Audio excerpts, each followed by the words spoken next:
नमस्कार विद्यार्थियों, आपके अपने YouTube चैनल आरपी कटारिया पर एक बार फिर से आपका हार्दिक अभिनंदन एवं स्वागत। आज इस वीडियो में हम बात करने वाले हैं प्रश्नावली 5.3 की जो एग्जाम्पल्स हैं उनके बारे में।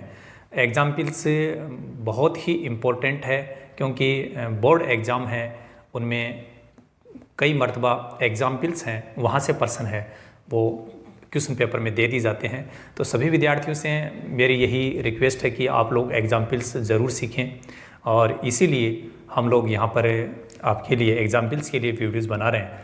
जब अपन डेली रूटीन की क्लासेज होती है अपने स्कूल में, वहाँ पर एक टाइम लिमिट होती है कि जैसे 35 या 40 मिनट का पीरियड होता है, तो टाइम की बाउंडेशन होने की वजह से वहाँ पर एक एक बात को अच्छे से समझा पाना तो बड़ा मुश्किल होता है। क्योंकि यदि एक एक बात को वहाँ अच्छे से समझाने का हम प्रयास ज़रूर करते हैं, लेकिन यदि वो प्रयास हम जारी रखते हैं तो कहीं न कहीं सिलेबस की जो पहुंच है, सिलेबस कंप्लीट हम नहीं कर पाते हैं, तो बड़ी समस्या है। और उसी समस्या का समाधान निकालने के लिए हम यूट्यूब प्लेटफॉर्म पर आपके बीच में आए हैं ताकि प्रत्येक विद्यार्थी को नुकसान नहीं हो। आप यहाँ से पर इन वीडियोज़ को देख करके एग्जाम्पल्स जो कमी हम डेली रूटीन की क्लासेज में हो रही थी वो आप यहाँ पूरी कर सकते हैं। चलिए, एग्जाम्पल नंबर 11 से हमारी बात होगी। 5.3 की एक्सरसाइज जो है उसमें पहला एग्जाम्पल है वो क्रम संख्या 11 है। AP 8 3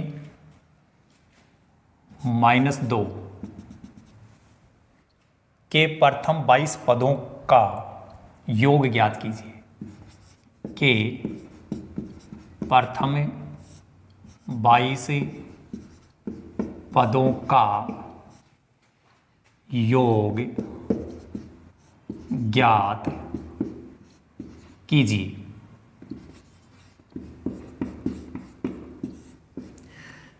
सब हल हो जाएगा। समझना क्या है, इस AP से अपने को एक तो A का मान मिल जाएगा, एक D का। तो A का तो सीधा सीधा मान है 8।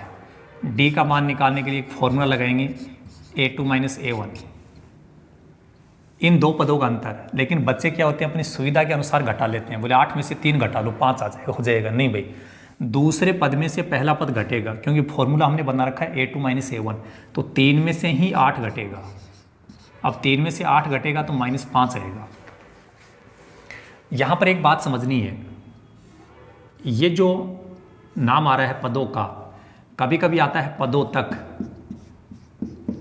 कभी कभी नाम आता है वा पद। तो इतने सारे नामों के पहले जो भी संख्या आती है वो हमेशा n का मान होता है। किसका मान होता है? n का। ये याद कर दो, ये 3 वर्ड है, याद कर दो।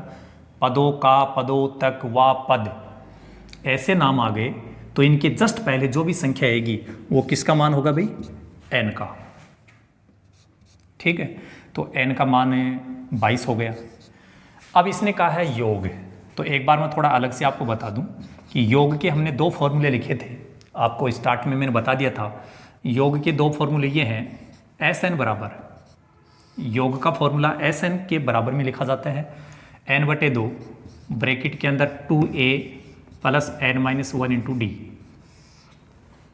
इसके साथ साथ एक फॉर्मूला ये लिखा था Sn बराबर n/2 ब्रैकेट के अंदर था a + l। अब विद्यार्थियों के जहन में ये आता है कि सर हमें कौन सा फॉर्मूला यूज करना चाहिए, बड़े वाला या छोटे वाला? तो अब आप ही पहचान कर लेंगे। ये फॉर्मूला तब लगेगा जब एंड आएगा, ये फॉर्मूला तब लगेगा जब एनल आएगा। ये फॉर्मूला कब लगेगा? एंड। बोल सर ये एंड क्या होता है? एंड का मतलब और नहीं, एंड का मतलब है A का मान, N का मान, D का मान, 3 चीजें आनी चाहिए, A N D, एंड आना चाहिए। तो देखो ये रहा A, ये रहा N, ये रहा D, तीनों मान है ना, तो ये सूत्र लगेगा। यदि आपके पास में A है, N है, A N तो इसमें भी था, लेकिन D यहाँ D और यहाँ कौन आ रहा है? L। A भी हो, N भी हो, लेकिन D ना हो, लेकिन क्या आ जाए? L आ जाए। एंड आ जाए तब तो ये लगा दो, एंड आ जाए तब तो ये लगा दो, एंड नहीं आता है तो ये लगा दो। अब आपको पता चल गया कि मुझे कौन सा फॉर्मूला लिखना चाहिए भाई। Sn बराबर n/2, ये 2a plus n minus 1 into D. जहां जहां n दिखाई दे रहा है, कहीं पे भी n दिखाई दे रहा है, वहां सब जगह 22 लिख दो। तो पहले तो यहीं से शुरुआत कर दो, है ना। s n की जगह 22, तो ये s 22 का मतलब क्या हो गया? 22 पदों का योग। n का मान 22, 22/2, 2 a इसके साथ गुणा है, तो गुणा a का मान 8 प्लस n का मान कितना है? n का मान तो 22 ही है, -1 गुणा d का मान माइनस में 5 आ रहा है, तो यहाँ ध्यान रखना, थोड़ा माइनस की संख्या आती है तो उसको ब्रैकेट में लिख दिया करो। 2 का भाग जब 22 में जाएगा तो ये 11 है, तो 11 गुणा, ये संख्या यहाँ गुणा है, 2 को 8 से गुणा करो पहले, ये हो गया 16, 22 में से 1 घटा दो, 21 बच गया, -5, 11 गुणा 16, ये 16 है। पहले ये ब्रैकेट हल होगा, जब ये पूरा ब्रैकेट हल हो जाएगा तब लास्ट में जाकर किस 11 से गुणा करना है, पहले गुणा मत कर देना। देखो यहाँ मैंने चिन्ह नहीं लगाया, क्यों नहीं लगाया? क्योंकि यहाँ माइनस आ रहा है, तो जब इन दोनों संख्याओं को गुणा करेंगे तो पहले ये माइनस इस प्लस से गुणा होगा, तो क्या बनेगा? माइनस, और 21 को 5 से गुणा करेंगे तो 21 को 5 से गुणा करने पर 105 आता है। अब मैं ये मिटा देता हूँ क्योंकि आपको पता चल गया कौन सा फॉर्मूला यूज होना चाहिए, ठीक है। तो देखिए 16 में से ये घटेगा, तो 16 में से ये कैसे घटाएं? घटा लो भाई, कैसे घटाएं? 105 में से 16 घटा लो, लेकिन छोटी संख्या में से बड़ी संख्या घट रही है तो माइनस लगा देना उसमें। 105 में से यदि अपन 16 घटाएंगे तो माइनस का 89 आएगा। कितना आएगा भाई? माइनस का 89 हो गया। अब ये जो -89 बच गया उसको फिर 11 से गुणा कर दो, 11 9 99, 11 8 88, 88 और 9 97, इसका उत्तर आ जाएगा 979। किस में? माइनस में। तो ये है आपके प्रश्न का जवाब। एक बार फिर से फटाफट रिपीट कर देता हूँ कि आपकी जो AP है वहाँ से A और D तो आपको पता चल ही जाएगा। यहाँ मैंने बता दिया पदों का पदों तक वापद, वापद पदों का पदों तक, ऐसे नाम कहीं पे भी आ गए तो उनके जस्ट पहले जो भी संख्या वो किसका मान होगा? n का। इसको थोड़ा अच्छे से समझ लो। तो n का मान 22 हो गया। अब बात आती है कि योग बताओ, तो योग के 2 सूत्र थे, SN = 1, तो ये था एक छोटे वाला था, मैंने बता दिया एंड आ जाए। एंड का मतलब A का मान, N का मान और D का मान, जब ये तीनों मान है तब तो लगा दो बड़े वाला सूत्र, और ANL वो 3 चीज़ हो तब छोटे वाला। तो अब हमारे पास में ये बड़े वाला सूत्र ही काम का है, इसको हमने आराम से हल किया। जोड़ बाकी गुणा भाग हमारे बताने से कुछ नहीं होगा, जब तक आदमी खुद नहीं करे तब तक कुछ नहीं होता है, इसलिए आप प्रैक्टिस करें। जोड़ बाकी गुणा भाग जो भी है सावधानी रखें, क्योंकि सावधानी हटी दुर्घटना घटी, और यहाँ पर पूरे प्रश्न का रिजल्ट है वो गलत हो जाएगा। इसलिए बड़े ही आराम से और अच्छे से करना इसको। अब ये प्रश्न संख्या आपका, वैसे तो ये एग्जाम्पल्स चल रहे हैं, तो एग्जाम्पल्स नंबर 11 कंप्लीट होते हैं। अब हम एग्जाम्पल्स नंबर 12 की बात करेंगे। यदि किसी AP के प्रथम 14 पदों का योग, यदि किसी AP के प्रथम 14 पदों का योग, 14 पदों का योग 1050 है, तथा इसका प्रथम पद है,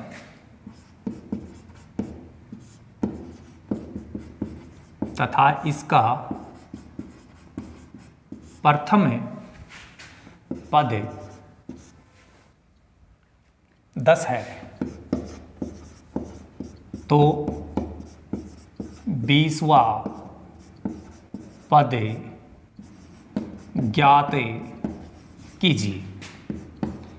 तो 20वां पद ज्ञात कीजिए। ये आपका एग्जाम्पल नंबर 12 है। देखो,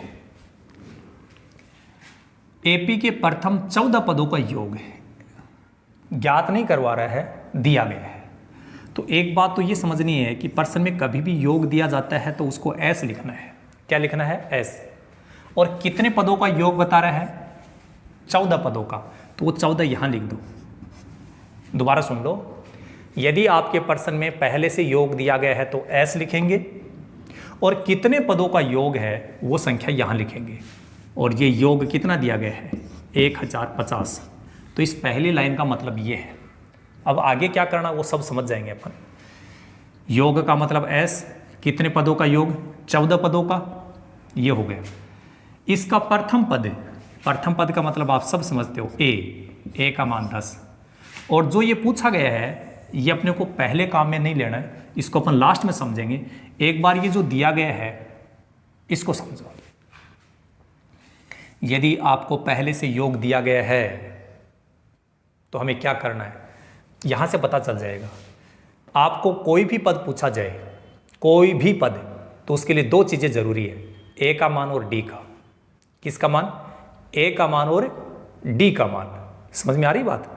तो देखो, ए का मान तो हमारे पास में है लेकिन डी यहां कहीं नहीं दिखाई दे रहा है, तो उसका मान निकालने के लिए ये कंडीशन हमारे पास में है। तो यदि प्रश्न में पहले से आपको योगफल दे रखा है तो आप क्या करेंगे? एस एन का सूत्र लगा दो, योग का सूत्र लगा दो। योग का सूत्र कब कब लगेगा? जब आपसे योग पूछा जाता है तो लगेगा ही लगेगा, लेकिन यदि योग पहले से दिया गया तो भी लगेगा। और कौन सा सूत्र? बड़े वाला। ठीक है, ये हो गया आपका बड़े वाला सूत्र है। इसमें थोड़ा सा समझो। देखो इस संकेत को, इसको देखो, यहाँ 14 लिखा हुआ, यहाँ n लिखा हुआ है, तो अपने को एक तो जहाँ जहाँ n है वहाँ 14 लिखना है, क्योंकि इसमें n आ रहा है और इसने n की जगह कितना लिख दिया? 14 है, तो अपने को n की जगह 14 लिखना है। ये n की जगह 14 है।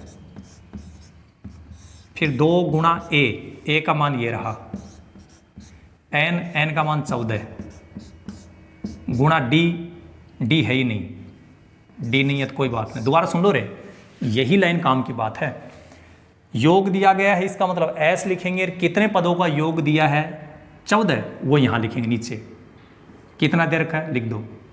प्रथम पद ये योग है तो योग का सूत्र, और यहीं से समझो कि यहाँ अपने पास n है लेकिन n की जगह इसने कितना लिख रखा है? 14। तो अपने सूत्र में जहाँ जहाँ n है वहाँ 14 लिखना है। ठीक है, तो मैंने n की जगह 14 लिखा, यहाँ n है उसकी जगह 14 लिखा। a का मान यहाँ था तो मैंने लिख दिया, n की जगह 14 लिखना था क्योंकि n का मान तो 14 हो गया। d तो है ही नहीं, d तो हमें ज्ञात करना है। तो ये बताओ, ये जो S14 लिखा हुआ है, क्या ऐसा आपके प्रश्न में है? ये रहा S14, इसका मान है 1050, तो यहाँ आप लिखेंगे 1050। 14 में तो 2 का भाग जाएगा, 7 आएगा। ये यहाँ गुणा है तो गुणा लगा दो, 2 को पहले इससे गुणा कर दो, ये तो हो गया 20, प्लस 14 में से 1 घटाएंगे 13, ये 13, और इसके साथ में ये d। यहाँ कोई भी संख्या गुणा में आ रही है तो आप उसको हटा के इसके बट्टे में लगा सकते हो, तो ये थोड़ा सरल हो जाएगा। तो 1050 के बट्टे में 7 लिख दो। इधर हमारे पास में एक तो 20 बच गया और एक बच गया 13d। ये 7 कहाँ गया भाई? 7 यहाँ गुणा में था, और गुणा वाली संख्या को जब भी हटाते हैं तो वो सामने वाली संख्या के बट्टे में आ जाता है। अब 7 का भाग यहाँ लगाओ, 7 एकम 7, 3 बचेगा, 35 हो जाएगा, 7 5 35 और आगे 0। तो जब 7 का भाग यहाँ लगाओगे तो 150 आएगा। कितना आएगा? 150 बराबर 20 प्लस 13d। हमें यहाँ d का मान निकालना है क्योंकि d बचा है, तो पहले इस 20 को इधर भेज दो, तो 150 माइनस 20 इधर हो गया 13d। इसमें से ये घटेगा तो 130 बचेगा, 130 बराबर 13d। हमें मान, अब मैं देखो 130 बराबर 13d लिख रहा हूँ, तो इसको ऐसे भी लिखा जा सकता है 13d बराबर 130। एक ही बात है ना भाई, 13d पहले भी 130 के बराबर था और 13d अब भी 130 के बराबर है, तो बात तो वही हो गई। अब निकलेगा d का मान, तो 130 बटे ये 13, और 13 का भाग इस 13 में जाएगा एक बार, और ये 0 बचा हुआ है, तो यहाँ d का मान हो गया 10, तो ये d का मान है। जब डी का मान आ गया अब कोई समस्या नहीं है। 20वां पद याद करना है। 20वां पद का मतलब जब भी कोई भी पद पूछा जाता है तो सूत्र तो आप ये लगा देना, ए एन बराबर A plus N minus 1 into D वाला, और सीधा इसका उत्तर बता दूंगा आपको। 20वें पद का मतलब ए 20। सूत्र तो लिख दो, सूत्र तो लिख दो ताकि नंबर नहीं कटे। और अब इसका रिजल्ट मैं सीधा बताता हूँ। ए 20 को हम क्या लिख सकते हैं? सर बोले ए 20 क्यों लिख रहे हो? अरे भाई यहाँ बोल रहा है ना 20वां पद, मैं कहूँ 5वां पद तो तुम A5 बोलोगे ना, मैं कहूँ पहला पद ए बोलोगे, दूसरा पद A2 बोलोगे ना। ऐसे ही 20वां पद है, इसका मतलब A20, और A20 को हम क्या लिख सकते हैं? A प्लस यहाँ 20 है तो यहाँ लिखेंगे 19D। और अब कोई समस्या नहीं है, A का मान तो आपके प्रश्न में था 10 प्लस 19 गुणा D, और D का मान हमने यहाँ निकाल रखा है 10, तो ये 10 प्लस 19 पहले यहाँ गुणा हो जाएगा 190, और ये जब जुड़ेगा तो ये हो जाएगा 200। ये हो गया आपका 20वां पद। कौन सा हो गया भी? ये 20वां पद है। तो 20वें पद का मान आएगा 200। ये आपका एग्जाम्पल नंबर 12 है।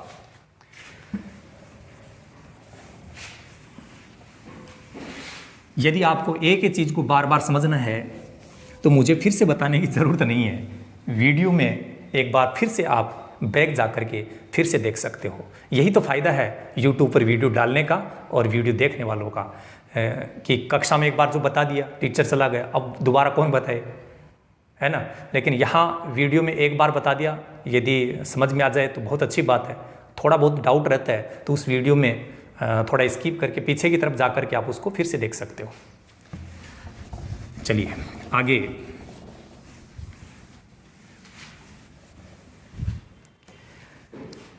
Example number 13।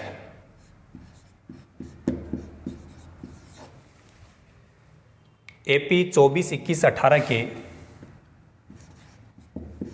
AP 24, 21, 18 के कितने पद लिए जाएं?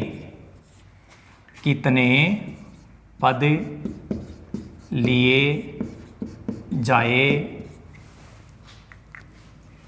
लिए जाएं ताकि उनका योग 78 हो, ताकि उनका योग 78 हो।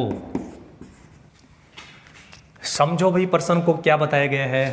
आपकी जो AP है, AP से हमें एक तो A का मान पता चल जाएगा, एक D का। A का मान तो ये रहा 24। A क्या होता है? प्रथम पद। क्या होता है भाई? प्रथम पद है। D का मान कैसे निकालते हैं? A2 minus A1। A2 का मतलब दूसरा पद, A1 का मतलब पहला पद। अरे 21 में से 24 घटेगा तो -3 आएगा। क्यों आया? बड़ी संख्या माइनस की है तो घटाने के बाद माइनस ही बचता है। कितने पद लिए जाएं? प्रश्न में जब बोल दे कितने पद, इसका मतलब वो n की बात कर रहा है, n पूछना चाहता है।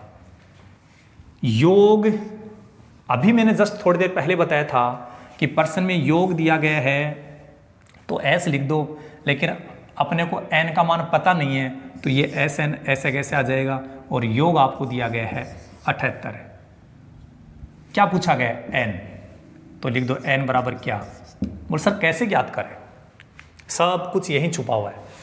यदि आपके पास में योग है तो योग का ही लगा दो सूत्र और तुम जल्दी से प्राप्त करो उत्तर। देखना योग तुम्हारे पास में है या नहीं है। योग है ना, तो योग का सूत्र कौन सा? बड़े वाला लगाओ।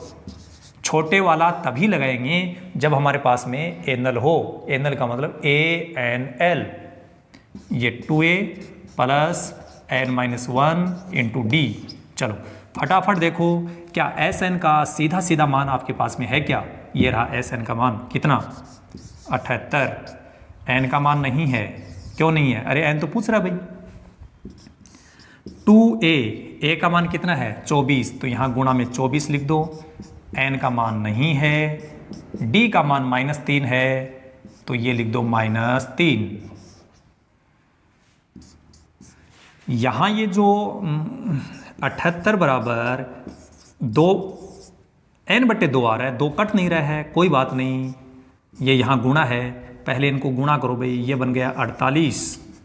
और ये जो माइनस का 3n आ रहा है ना, इस -3n को इन दोनों से गुणा करना, इससे गुणा करोगे तो -3 के आगे n लिख दो, हो गया गुणा। इसको जब यहाँ गुणा करोगे तो पहले ये माइनस इस माइनस से गुणा होगा, प्लस बनेगा, और 1 को 3 से गुणा करने पर आपको पता है 3 आता ही है। आगे देखो क्या बच गया, पहले था 78 बराबर n/2। यहाँ देखो 48 प्लस का 3 भी प्लस का, तो ये दोनों जुड़ेंगे, तो ये हो गए 51। और ये n वाला केवल एक ही पद है, तो ये माइनस का 3 है।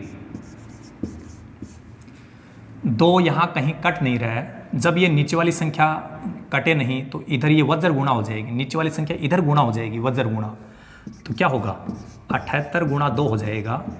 और अब बच गए n, 51 - 3n, सरल करो थोड़ा, इसको लिखो, ये हो जाएगा 156।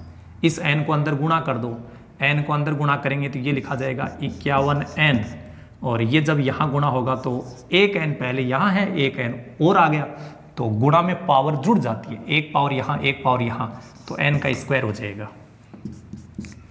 ये एक द्विघात समीकरण के जैसा बन रहा है। प्यारे विद्यार्थियों, 4 की प्रश्नावली का नाम है द्विघात समीकरण, 4 का जो आपका चैप्टर है, और उसके कंप्लीटली सब के सब वीडियोज एग्जाम्पल सहित हमने डाल दिए हैं। उस प्रश्नावली को अच्छे से समझें। ये द्विघात समीकरण बनने वाला है, कैसे देखो, पहले बड़ी घात वाले पद को लेके आ जाओ, ये जो संख्या है इसको जब इधर लेके आऊँगा तो ये प्लस का हो जाएगा, इसको जब इधर लेके आऊँगा तो ये माइनस का हो जाएगा। ये तो पहले से ही इधर था, अब भी इधर ही है, तो ये प्लस का ही रहेगा। ये लो, यहाँ आपको पता है कि इन तीनों पदों में ऐसी कौन सी संख्या है जिसका भाग लगाया जा सकता है, 3 का। देखो 3 का भाग इसमें जाता है, 3 का भाग इसमें भी जाएगा, इसमें भी जाएगा, है ना, तो 3 का भाग लगा दो। 3 का भाग जाएगा, कैसे जाएगा, 3 का भाग यहाँ लगाएंगे तो ये बचेगा, 3 का भाग यहाँ लगाएंगे तो 17 आ जाएगा, n तो आएगा ही आएगा। 3 का भाग यहाँ लगाएंगे, 3 5 15, 3 दूनी 6। ये एक द्विघात समीकरण बन गया। और द्विघात समीकरण को हल करने के लिए हमारे पास में 3 विधियां हैं, गुणनखंड विधि, एक था पूर्ण वर्ग विधि, और एक है द्विघाती सूत्र। लेकिन सबसे आसान विधि गुणनखंड विधि होती है, लेकिन शर्त है गुणनखंड होने चाहिए। और गुणनखंड हम कर देंगे, यहाँ कोई दिक्कत नहीं है। पहले पद को ऐसा कैसा लिखो, और लास्ट वाला जो ये पद है ये 52, इसको ऐसा कैसा लिखो, बराबर में 0 चलता रहेगा। इसको इसके साथ गुणा करके चेक कर लो, इधर बता देता हूँ, है ना। ये जो संख्या है वो इससे गुणा होती है, ये रफली काम है, 52n²। अब अपने को ये समझना है कि 52 कौन कौन सी 2 संख्याओं को गुणा करने पर आता है, तो ये काम थोड़ा आसान नहीं है। लेकिन यदि किसी को पहाड़े आते हैं तो ये पता कर लो कि कौन से पहाड़े में 52 आता है। 13 के पहाड़े में आता है ना, 13 के पहाड़े में आता है 52, कितनी बार बोलने पर 4, तो ये 2 संख्याएं हो गई। ऐसी कौन सी 2 संख्याएं जिनको गुणा करने पर 52 आएगा, ये है, पता चल गया। अब एक बार इन दोनों को जोड़ के चेक करो, वो बीच वाली यहाँ जो संख्या आ रही है अपनी, इसके जैसा होना चाहिए। तो 13 और 4 को जोड़ने पर 17 आता है, तो हमें पता चल गया कि 13 के साथ 4 जोड़ेंगे तो 17 आ जाएगा। और यहाँ 17 के साथ n है तो सब के साथ n लगा दो। लेकिन एक इम्पोर्टेंट बात है कि यदि यहाँ माइनस है तो इन सब का चिन्ह बदल देना। तो ये 13n है, ये किसका हो जाएगा, माइनस का, ये भी किसका हो जाएगा, माइनस का, 17n किसका हो जाएगा, माइनस का, है ना। तो फिर इनका चिन्ह बदल के लिखना है। लेकिन चिन्ह कब बदलना है भाई, जब यहाँ माइनस हो। तो लिखो माइनस का 13n माइनस का 4n। और अब हम 2 संख्याओं के बनाएंगे जोड़े और कॉमन लेंगे। इन दोनों पदों में से n कॉमन आएगा, तो ये हो गया n - 13। इन दोनों पदों में से क्या कॉमन आएगा, यदि पता है तो ठीक है, नहीं है तो ये ब्रैकेट लिखो। एक बार आपको सीधा बता दूं, इस यहाँ n है, यहाँ पर भी n तो आ गया, तो यहाँ n के अलावा यहाँ कौन बच गया, इस n के अलावा यहाँ कौन बचा हुआ है, -4, वही कॉमन आएगा, बराबर 0। और अब देखिए आगे,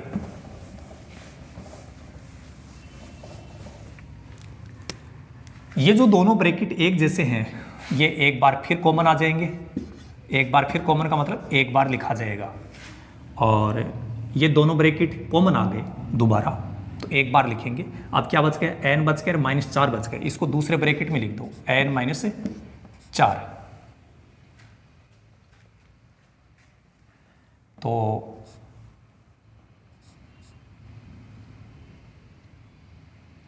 ये हो गया हमारे पास में, बराबर में तो 0 है ही। अब देखो, एक तो इसके बराबर 0 लिखो n-13 के बराबर में, और यहाँ से n का मान प्राप्त करो 13।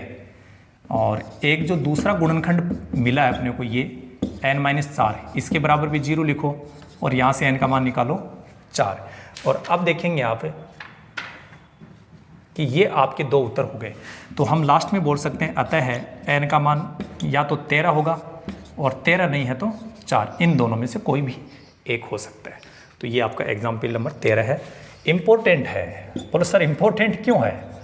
क्योंकि भाई इम्पोर्टेंट इसलिए है कि परीक्षा में तो आ जाए, ये तो हम कह नहीं सकते, लेकिन जब आ जाएगा तो वही विद्यार्थी कर पाएगा जिसने इसको अच्छे से समझा है, और नहीं समझा तो होगा ही नहीं, इसलिए इम्पोर्टेंट है। ठीक है, ये आपका एग्जाम्पल नंबर 13 कंप्लीट होता है। और अब एक एग्जाम्पल नंबर 14, ये एक लास्ट का एग्जाम्पल और समझ लेते हैं हम, और उसके बाद में बाकी के जो एग्जाम्पल्स बचेंगे उनको अपन नेक्स्ट वीडियो में आपके लिए लेकर के आएंगे। आप केवल समय दीजिए, समय की कदर कीजिए। घर पे यदि अपने दैनिक जीवन के अति आवश्यक कार्य हैं उनको करने के बाद पढ़ाई को जितना आप समय दोगे उतना ही आपको फायदा होगा। तो चलिए एग्जाम्पल नंबर 14, निम्नलिखित का योग ज्ञात कीजिए। निम्नलिखित का योग ज्ञात कीजिए। निम्नलिखित का योग ज्ञात कीजिए, लेकिन किसका योग ज्ञात करना है? पहले पॉइंट में बोला है प्रथम 1000 धन पूर्णांक, प्रथम 1000 धन पूर्णांक। पॉइंट नंबर 2 में लिखा है प्रथम n धन पूर्णांक, प्रथम n धन पूर्णांक। पहले पॉइंट की बात करते हैं। यहां प्रथम का मतलब है शुरुआत से, और धनात्मक पूर्णांक, देखो आपको ध्यान होगा धनात्मक, पहले तो मैं पूर्णांक बता दूं आपको। पूर्णांक क्या होता है? मिडल में तो होता है 0, इधर संख्याएं चलती हैं प्लस की और इधर संख्याएं चलती है माइनस की। तो माइनस वाली तो ऋणात्मक होती है, और 0 न धनात्मक होता न ऋणात्मक होता। बाकी 1 से लेकर के इधर जो बच जाता है वो होते हैं धनात्मक पूर्णांक। इसने बोला धन पूर्णांक, धन पूर्णांक का मतलब क्या होता है? धनात्मक ही होता है। तो प्रथम का मतलब है शुरुआत से, सबसे पहले धन पूर्णांक कौन सा आता है? 1। तो इस लाइन का मतलब है 1, 2, 3, 4, और ये चीज कहां तक चलेगी? इसने बोला 1000 धन पूर्णांक। तो 1 से जब स्टार्ट करेंगे 1000 तक जाएंगे तब 1000 धन पूर्णांक होंगे, है ना? तो देखो यहां से ये एक एपी बन गई आपकी। क्या बन गई भाई? एपी। एपी से ए पता चल जाएगा, और आपको डी भी पता चल जाएगा। A2 माइनस A1, 2 माइनस 1 बराबर 1। यहां ये जो लिखा हुआ है ये लास्ट का पद है। लास्ट का पद जो होता है वो AN होता है। क्या होता है भाई? AN होता है। और आपको ये भी बता दूं AN को L भी बोलते हैं, तो L या AN एक ही बात है। अब बात आती है कि इनका योग ज्ञात करना, तो योग के 2 सूत्र हैं। योग के कितने सूत्र हैं? 2। लेकिन उससे पहले एक बात बताऊं आपको, कोई बता सकता है कि 1 से लेकर के 1000 तक कितने पद हो गए? 1000 ही हो गए। कारण क्योंकि 1 से स्टार्ट किया है और हम लगातार चल रहे हैं। जैसे मैं 1 से 10 तक की गिनती लिखूं तो कुल संख्याएं कितनी हो गई? 10 ही होगी ना। 1 से यदि 20 तक लिखूं तो संख्या कितनी हो गई? 20। यदि मैं 1 से 1000 तक लिखूंगा तो ये सब की सब संख्याएं कितनी हो गई, 1000 हो गई ना। तो यहाँ हमारे पास में n का मान 1000 है। अब आपके पास में दो सूत्र हैं, एक तो बड़े वाला एक छोटे वाला। मैंने कहा था बड़े वाले के लिए तुम्हें 3 चीजें चाहिए, एंड योग के 2 सूत्र है। एंड का मतलब AND, तो देखो A भी है, N भी है, D है, तो आप बड़े वाला सूत्र लगा सकते हो। और यहां तो देखो क्या है, A भी है, N भी है और L भी है, तो तुम छोटे वाला भी लगा सकते हो। तो यहां बड़े वाले से भी आएगा, छोटे वाले से भी आएगा, लेकिन जब छोटे वाले से आ ही रहा है तो फिर बड़े वाला क्यों लगाएं? समझ में आ रही बात? तो छोटे वाला सूत्र ये है, SN का मतलब कितने पदों का योग बता रहा है, 1000 पदों का, तो N की जगह 1000 लिख दो।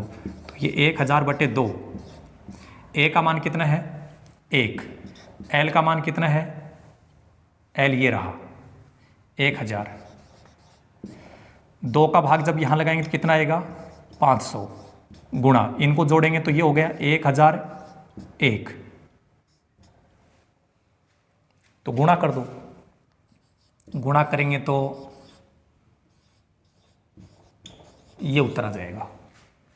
कितना उत्तर आएगा, ये कितना उत्तर आएगा भाई, सही बात है क्या? ये उत्तर अपने को नहीं लाना है, गुणा करना था। तो देखो ये 1000 1 हो गया, 1001 को इससे गुणा कर लेना। सीधा तरीका बता दूं, 5 से गुणा कर दो इसको। 5 से गुणा करेंगे तो 5 एकम 5, 0 0 फिर 5, और ये 2 शून्य लगा दो, ये उत्तर आएगा। ये आपका उत्तर है। तो आपका उत्तर कितना आ गया, 5,05,000। 500 आ गया। कितना आ गया भाई, 500 के 2 नोट मिल रहे हैं। कहाँ मिल रहे हैं, कहीं नहीं मिल रहे। कोई सोच रहा है भाई सर ने तो बढ़िया काम किया। और अब देखो पॉइंट नंबर 2 जो है ना, वो मैं इसी में समझा देता हूँ। पॉइंट नंबर 2 में क्या बोला है, यहाँ बोला 1000 और यहाँ बोल रहा है n, तो अपने को n तक जाना है। तो इस पॉइंट नंबर 2 में क्या होगा, A का मान वही रहेगा, D का भी वही रहेगा, लेकिन ये जो लास्ट का पद है ना, पहले 1000 था लेकिन अब 1000 की जगह कितना आ गया, n आ गया। यहां संख्या 1 से जा रही है, कहां तक जा रही है, n तक जा रही है। यदि 1 से 20 तक है तो टोटल संख्या 20, 1 से 1000 है तो 1000, यदि 1 से n तक है तो टोटल संख्या n हो गई। इसका मतलब n का मान n ही है। सूत्र यही होगा, उत्तर यही नहीं होगा, उत्तर यह नहीं होगा। अरे समझ तो गए ना, यहां 1000 बोला था तो हमने 1000 लिखा, यहां n बोल दिया, बस इतना ही फर्क है। तो यहां n लिख दो, a का मान वही होगा, d का वही होगा। ये लास्ट का पद है, ये लास्ट का, इसका मतलब ये an तो है ही, l भी है, लेकिन 1 से n तक लिख रहे हो तो 1 से तुम जहां तक लिखोगे उतने ही संख्याएं टोटल होंगी, तो वो n का मान भी n हो गया। चिंता मत करो, जो भी है n का मान n ही है, n का मान n ही है। a का मान कितना है, a का मान 1 है, l का मान कितना है, l कहाँ है, ये रहा l का मान n है। तो ये n/2 और ये पूरा का पूरा कोष्टक यहाँ गुणा है। n को पहले लिख देता हूँ, 1 को बाद में। n अज्ञात होने के कारण ये आगे सरल नहीं होगा और यही आपका उत्तर है। तो इस वीडियो में केवल हम इतना ही देखेंगे। एग्जाम्पल नंबर 14 तक बात हो गई। शेष जितने भी एग्जाम्पल्स हैं उनको अपन नेक्स्ट वीडियो में आपके बीच में लेकर के हाजिर होंगे। इस वीडियो में हम इतना ही डिस्कस करेंगे। So thank you so much, all the best, be positive always.